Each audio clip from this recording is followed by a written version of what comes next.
S'il vous plaît, vous le laissez, je vous en prie. Pour prendre, s'accaparer de nos biens. Pas ce qu'il voulait. Et quand cet étranger qui va rentrer dans notre pays, nous serons tous les perdants. Opposition comme au pouvoir, nous allons perdre. Alors, selon le ministre Momo, Elekam corrige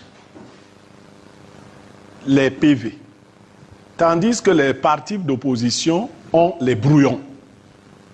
C'est très important. C'est-à-dire, puisque la loi électorale dit que ce sont les PV d'Elekam qui font foi.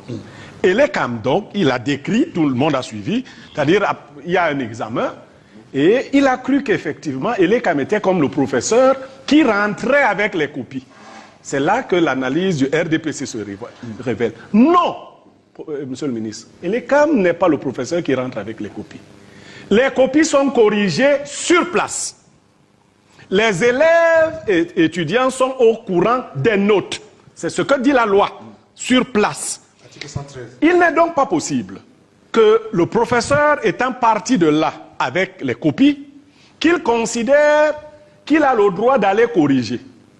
Mais en fait, la parole, les Bassa disent, la parole ne vient pas souvent d'à côté, elle vient de loin.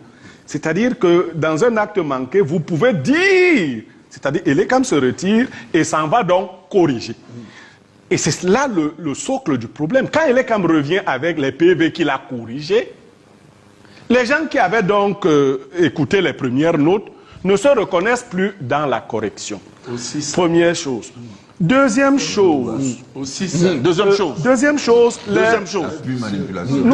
poursuivez. Nous entendons généralement dire les gens n'ont pas de scrutateurs dans les bureaux de vote. Bouba, vous et moi entendons ça. Tel n'est pas prêt parce qu'il n'a pas de scrutateur. Celui qui n'a personne pour le défendre a Dieu pour le défendre.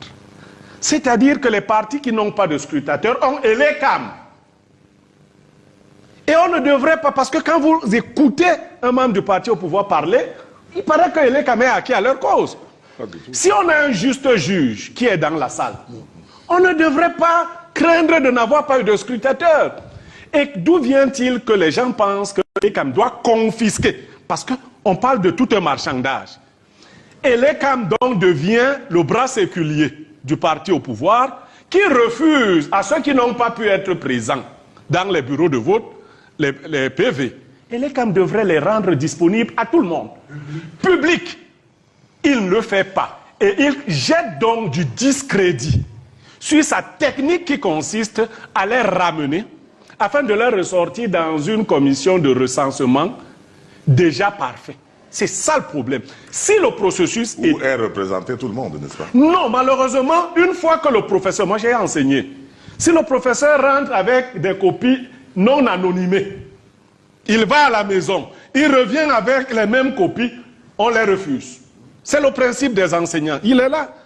Vous ne pouvez pas aller à l'examen. Si on surprend d'ailleurs un enseignant qui corrige le bac, qui est rentré avec les copies à la maison, ces copies sont annulées. Donc, où va Elekam pendant la correction qu'il fait et à quel moment? Pour être crédible, Elekam devrait faciliter cette affaire à tout le monde. Le fait de dire que j'ai gagné l'élection présidentielle n'est pas une proclamation de résultat. Il faut qu'on arrête d'enfumer les Camerounais. C'est faux.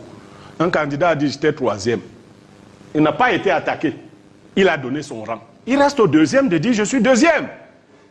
Il reste au premier de dire je suis premier. Je suis premier également. Quand les élèves dans une salle de classe, au vu des notes qu'ils ont commencé à obtenir, moi j'ai l'une de mes enfants qui ne connaît pas le rang de deuxième. Elle demande toujours qui est le deuxième. Donc elle sait qu'elle est première, ensuite il y a les deuxièmes. Alors si un candidat dit je suis premier, la proclamation sera faite par le professeur de la salle de classe, l'enseignant, qui viendra donc confirmer ou pas. Il pourrait lui dire tu t'es trompé à tel ou à tel niveau, ce n'est pas une faute.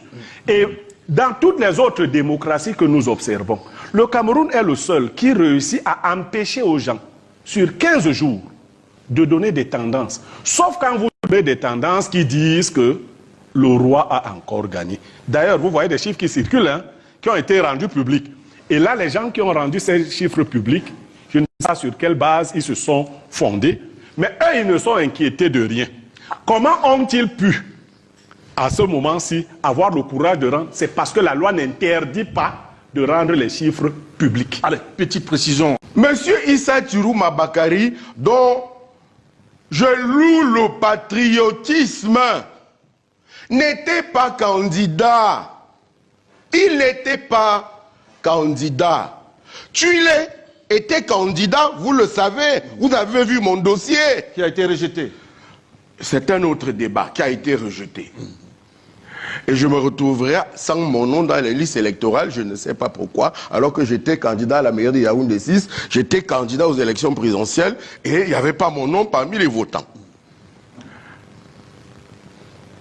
Il y a eu la réunion de Fumban, initiée par Mme Tomaino Ndamjoya, vous m'avez vu très proche d'elle à un moment.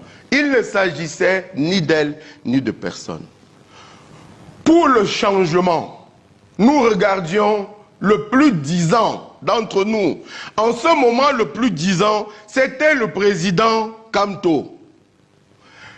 Le président Kamto mis hors jeu, nous avons continué à chercher, je peux en parler, j'étais porte-parole. Nous avons continué à chercher un candidat. Le président Ekane a pensé que je peux aider valablement pour la cause du camp de Douala. En passant par lui, il est venu à Yaoundé me rencontrer. Avec me voix Jean Bénéfice et beaucoup d'autres personnes que je ne citerai pas ici. Vous avez parlé du Cameroun, dont quelques-uns sont au gouvernement, qui recherchaient la paix, qui disent qu'il faut qu'on change, mais qu'on ne fusille pas les gens. Nous sommes le même peuple. L'arrogance de quelques-uns risque de faire qu'on ne passe pas sans passer par la violence. On ne peut pas étouffer un peuple définitivement. Je reprends. Monsieur Tirouma n'est pas candidat. Le candidat que nous avons, c'est Monsieur Kamto. Il fallait que le candidat ait 5 milliards, qu'au moment du partage des responsabilités politiques, celui qui porte la voix de l'opposition est un nombre de ministres pour telle responsabilité et pour ceci. Et nous étions dans ce travail-là. À un moment, il a été question de choisir le président Bello Bouba Maïgari, qui disait d'accord, mais que l'unité se fasse autour de lui. Et lui disait que c'était 5 ans pour la transition. Et M. Tirouma disait 3 ans. Vous avez opté pour Tirouma. La transition de... Je viens. Vous avez opté pour C'est très Tirouma. important pour vos enfants. Prenez-moi même mon autre temps de parole si vous voulez. D'accord. Mais c'est important ce que je vais dire là. Ok.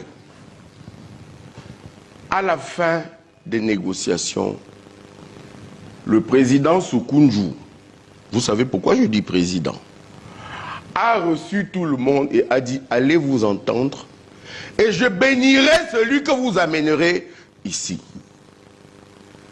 Et le président Bello, et c'est ça c'est important, a dans un des articles est revenu, il me semble, je peux me tromper, je lui demande pardon si je me trompe, Vous allez sortir par sur là. les événements du 6 avril. Ce qui nous a fait peur à l'intérieur, nous en avons parlé. Celui qui a le plus parlé de paix, c'est M. Tirouma Bakari, qui nous a dit, je suis malade, qui nous a dit, je prends 3 ans, qui nous a dit, et je ne suis pas candidat. Ceux d'entre vous qui entrez au gouvernement de transition ne seront pas candidats. Voilà, je vous promets comment les choses se sont passées. Pour les anglophones, il a des amis, il a ceci, qui n'a pas demandé pardon. Y compris le Premier ministre du Cameroun a demandé pardon. Il me semble que Faye Yengo Francis gagne de l'argent de l'État parce qu'il doit refaire sortir les gens de la brousse. Il me semble que le président Biya a salué les ambassadeurs qui sont venus à Yaoundé. Il semble que nous cherchons la paix.